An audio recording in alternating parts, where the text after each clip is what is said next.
రష్యాతో వ్యాపార సంబంధాలు పెట్టుకోవడంపై ట్రంప్ తీవ్ర అభ్యంతరం వ్యక్తం చేశారు.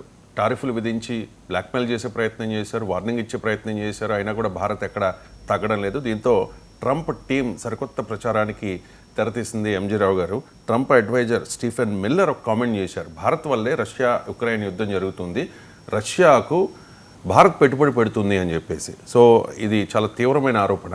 ఏమంటారు, దీనిలో వాస్తవం ఏమైనా ఉందా? ఇప్పుడు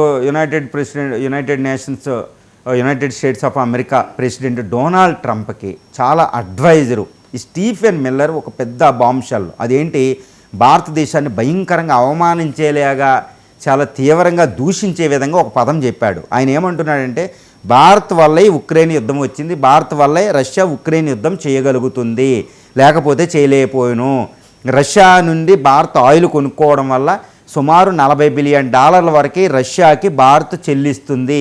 ఈ $40 బిలియన్ అదేవిధంగా చైనా ఇవ్వడం వల్లే రష్యా యుద్ధం చేయగలుగుతుంది. కాబట్టి ఉక్రెయిన్ యుద్ధం, రష్యా యుద్ధం ఎందుకు చేస్తుంది అంటే భారత్ వల్లే పుతిన్ వెనక్కి తగ్గడం లేదు, ఉక్రెయిన్ యుద్ధం కొనసాగిస్తున్నాడు.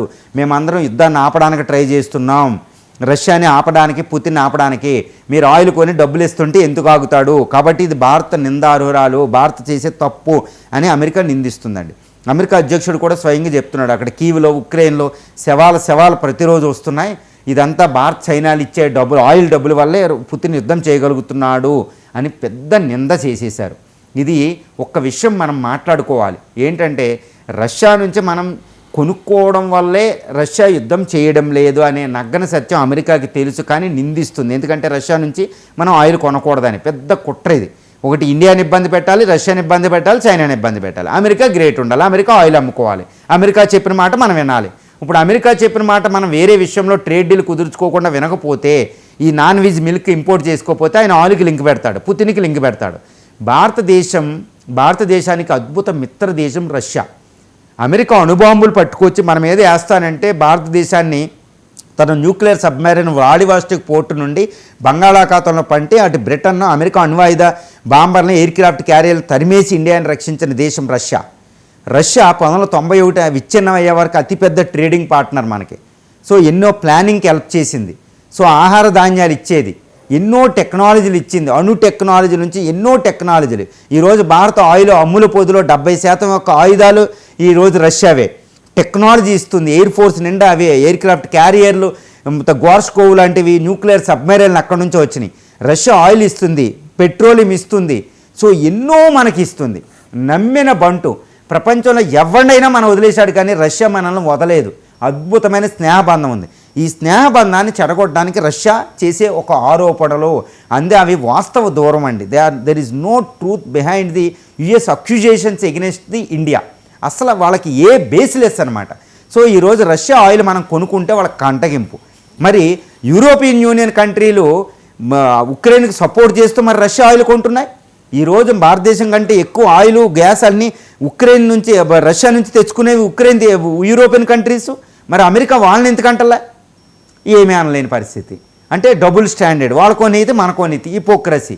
ఇండియా అయితే కొనకూడదా? ఇది జయశంకర్ గారు చెప్తున్నారు. మేము కొంటాం, నువ్వు కొనుక్కుంటున్నావు కదా, మేము కొంటాం. ఇప్పటికీ రష్యా యూరోపియన్ మీద అద్భుతమైన ట్రేడ్ జరుగుతుంది, మనం ఎందుకు కొనుక్కోడు? స్కాండినేవియన్ కంట్రీస్, ఎస్తోనియా, లాత్వియా లాంటివే కొనుక్కుంటున్నాయి. జర్మనీ ఆయిల్ కొనుక్కుంటుంది, గ్యాస్ కొనుక్కుంటుంది. లేకపోతే జర్మనీ అసలు ప్రగతి రథచక్రమే ముందుకెళ్దాం. బ్రిటన్ కూడా గ్యాస్ ఆయిల్ వెళ్తున్నాయి ఏదో విధంగా. ఇండైరెక్ట్గా మన ఆయిల్ రిఫైనరీ ద్వారా మన రష్యా ఆయిల్ వాళ్ళకి వెళ్తుంది. సో ఎంత డబుల్ స్టాండర్డ్ ఎందుకు ఉండాలి?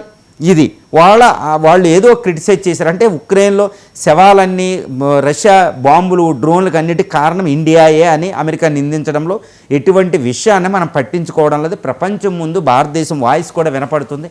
భారత విదేశాంగ మంత్రి, భారత ప్రభుత్వం, భారత ఎంబసీ నేతలు వీళ్ళందరూ చెప్తున్నారు, మా వల్ల కాదు, యూరోపియన్ని ఎందుకు కొంటుంది, ఇండియా వాయిస్ కూడా వింటారు. యునైటెడ్ నేషన్స్లో కూడా మనం మాట్లాడుతున్నాం.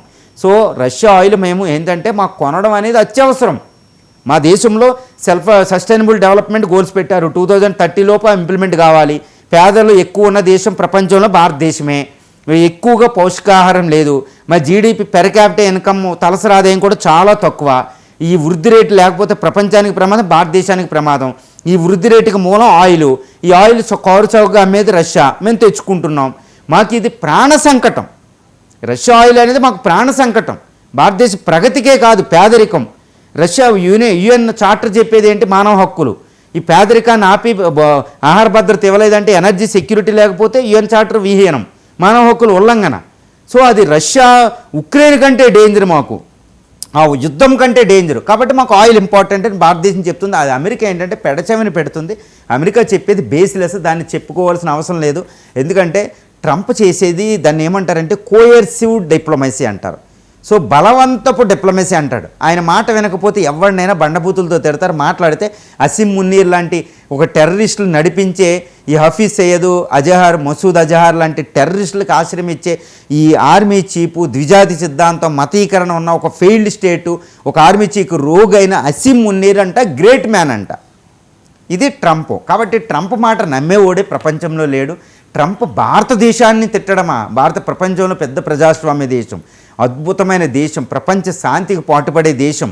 ఇలాంటి గొప్ప దేశాన్ని ఈరోజు అమెరికా అధ్యక్షుడు ఆల్టర్ కొంటున్నామని తిట్టడం అని కాదు. ఫస్ట్ మీరు కంట్రోల్ చేయండి యుద్ధాన్ని. నిజాయితీగా చెప్పాలంటే ఉక్రెయిన్లో ఆయిల్ మీద, అక్కడ ఖనిజాల మీద కన్నేసి ఈ పుతిన్ నుంచి నువ్వు కొట్టడానికి, అసలు ఉక్రెయిన్కి నువ్వు ఆయుధాలు ఎందుకు ఇవ్వాలి? ఉక్రెయిన్ అనేది ఈ రష్యాకి ప్రాణ సంకటం. హార్ట్లాండ్ అనే థియరీ ప్రకారం ఈ ఆల్ప్స్ పర్వతాల కాకసస్ దగ్గర ఈ బ్లాక్ సీ దాటిన తర్వాత ఈ నాటో దేశాలు వెళ్తే మాస్కో దగ్గరికి వెళ్ళడం ఈజీగా అవుతుంది. సో ఈరోజు రష్యా యుద్ధం చేయడం కూడా అది కరెక్ట్గా ఇంటర్నేషనల్ చట్టాల ప్రకారం సావరంటీ, తన యొక్క భద్రతను కాపాడుకోవడానికి. అది ఇండియాకి తెలుసు. రష్యా యుద్ధం ఉక్రెయిన్ మీద చేయడం కరెక్టా కాదా? ఎందుకు కరెక్ట్ కాదు? ఉక్రెయిన్ అనేది ఐరన్ గేట్ అంటారు. ఉక్రెయిన్ని నాటో దేశాలు అమెరికా ఆధీనంలో తీసుకుంటే ఇంకా రష్యా భద్రత ఉండదు. ఎందుకంటే వాళ్ళు ఆప్స్ కరెక్ట్గా మాస్కో ఈజీగా వెళ్ళిపోతారు. ఇప్పుడు చూడండి మన ఇండియా, ఇది ఇంకా అర్థంగా చెప్పాలంటే ఇండియా హిమాలయాలు దాటి చైనా వస్తే మన భద్రతకు ముప్పు. చైనా ఇప్పుడు హిమాలయాలు దాటి లడక్ వచ్చి జమ్మూ అండ్ కాశ్మీర్లో చైనా వస్తే ఢిల్లీని ఈజీగా ఆక్యుపై చేసుకుంటుంది. ఈ డ్వాక్లాం వ్యాలీ దాటి కలకట్టా వస్తే గంగా వ్యాలీలోకి వస్తాయి. ఈ పర్వతాలే మనకి పెట్టని కోట. అదేవిధంగా అక్కడ ఆల్ప్స్ పర్వతాలు, ఇది కాకసస్ మౌంటైన్స్ దాటి ఉక్రెయిన్ దాటి అది వెళ్ళడం అంటే ఇంకా నాటో దేశాల ఆధీనంలోకి వెళ్ళిపోతుంది. కాబట్టి ఇది జీవితంలో తప్పనిసరి యుద్ధం అని పుతిన్ చెప్తున్నారు. వెస్ట్రన్ మీడియాలో మనకు అంతగా కనపడదు. సో ఉక్రెయిన్ యుద్ధం సావరంటీ కోసం చేస్తుంది. అమెరికా, నాటో దేశాలు యుద్ధం చేసేది ఎక్స్పాన్షన్ కోసం, ప్రపంచాధిపత్యం కోసం, ఉక్రెయిన్ మినరల్స్ మీద దృష్టి పెట్టి. మరి నువ్వు ఉక్రెయిన్ మినరల్స్ మీద దృష్టి పెట్టి ఉక్రెయిన్ యుద్ధం నడిపించవచ్చు. అమెరికాకి బాంబులు పట్టుకొచ్చి అగెనిస్ట్గా రష్యా మీద వేయవచ్చు. మేము ఆయిల్ కొనుక్కుంటే తప్ప. ఇది ఇండియా స్టాండ్ అండి. Everybody is believing that India stand is far impeccable in nature in the international రిలేషన్స్లో. ఈ ప్రపంచ చట్టాలను చక్కగా ఫాలో అయ్యే భారతదేశాన్ని అనే హక్కు అమెరికాకు లేదు. అమెరికా కంటే ద బెస్ట్. మనం పేదలు అంటే PL480 పేదలు ఆహార ధాన్యాల కొరత ఉన్నప్పుడు కూడా భారతదేశం విలువలకు కట్టుబడింది. ఆఫ్రికా దేశాల్లో తెలుస్తుంది. ఏ దేశం వెళ్ళినా భారతదేశ ప్రాముఖ్యత తెలుస్తుంది. విలువలకు ఎక్కువ ప్రాముఖ్యత ఇస్తే భారతదేశం ఎన్నో త్యాగాలు చేసింది. ప్రపంచంలో ఎన్నెన్నో త్యాగాలు చేసింది. ఏది ప్రపంచంలో విలువలు ఉండాలి, మానవ హక్కులు ఉండాలి, అపార్థిట్ ఉండకూడదు, వలసవాదం ఉండకూడదు, ఇంపీరియలిజం ఉండకూడదు. ఇలాంటి అన్ని త్యాగాలు ప్రపంచంలో విలువలు ఎత్తుకున్నదే భారతదేశం. సో అమెరికా దౌత్య విధానం కంటే భారత దౌత్య విధానం లోక కళ్యాణానికి ఉద్దేశించబడింది. సో విశ్వగురు స్థానంలోకి ఇండియా వస్తుంది. ఇది ఒక అక్కసు. కాబట్టి అమెరికా అధ్యక్షుడు అన్నది అసలు మనం పట్టించుకోవాల్సిన అవసరం లేదు. ప్రపంచం కూడా నమ్మదండి దాన్ని.